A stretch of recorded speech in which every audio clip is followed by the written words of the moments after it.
আসসালামু আলাইকুম রহমতুল্লাহ। আশা করি সবাই ভালো আছেন। ভিডিওটা যখন শ্যুট করছি তখন ঘড়িতে বাজে সকাল 11টা, আর অবস্থান করছি আমার প্রিয় প্রতিষ্ঠান তেবাড়িয়া ঈদগাহ সিনিয়র আলিম মাদ্রাসায়। বৃষ্টির দিন, যখন টুকটাক করে বৃষ্টি হচ্ছে, সেই বৃষ্টি কিন্তু এখনও থামার কোনো নামগন্ধ নেই।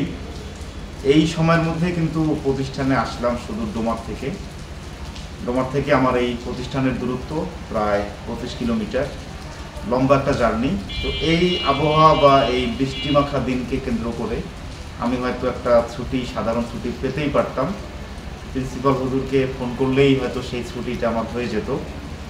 আর যখন ছুটি নেওয়ার চিন্তাভাবনা করছি সকাল 7টা-8টার দিকে, তখন আমার সেই শৈশব স্মৃতি ক্লাস 8-9 ক্লাস 10-এ মাদ্রাসায় বৃষ্টিময় দিনে যখন আমরা উপস্থিত হতাম, সেই দিনগুলোর কথা মনে পড়ছিল। আমরা দল বেঁধেই কিন্তু মাদ্রাসায় যেতাম। ক্লাস হয়তো হতো না বা 2-1টা হলেই হতো, আর সেই সময়টা আমরা গল্প করে, আড্ডা করে, হাসাহাসি করে কাটাতাম বা মাঠে ফুটবল খেলতাম। এবং অনেক সময় দেখা যেত আমাদের কিছু শিক্ষক তারা আসতেন না, ক্লাস হতো না, এটা ছিল অবস্থা। তো তাদের প্রতি একটা মন খারাপ ছিল, তারা আসলেই তো আমাদের ক্লাসগুলো নিতে পারতেন।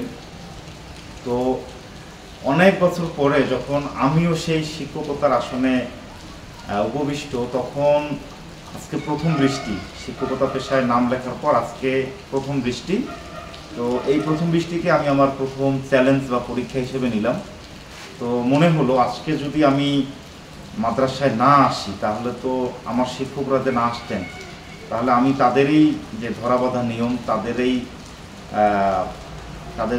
তারা যে পদ্ধতি অবলম্বন করতো মাদ্রাসায় না আসার, আমি তো সেই একই নিয়মে পড়লাম।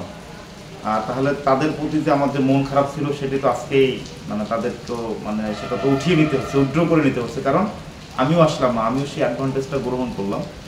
এইসব চিন্তাভাবনা করে সব কিছু বাদ দিয়ে আমি চলে আসলাম আমার প্রতিষ্ঠানে। এবং বৃষ্টিময় দিন, খুবই ভালো লাগছে। মাদ্রাসায় কিছু শিক্ষার্থীও এসেছে, তাদেরকে আজকে এই বৃষ্টিময় দিনে তাদের ক্লাস নেওয়ার সুযোগ হলো। এবং আমার কলিগরা তারাও এসেছেন, তাদের সাথে গল্প হচ্ছে, আড্ডা হচ্ছে। বিশেষত রাকিব ভাই, তার সাথে তিনি এই ভিডিওটি ধারণ করছেন, তার প্রতি বিশেষ কৃতজ্ঞতা রইল। এবং এই প্রতিষ্ঠানে আমরা 4জন শিক্ষক এখানে আমরা যোগদান করেছি। তারা সবাই, আমি সহ সবাই আমরা এসেছি।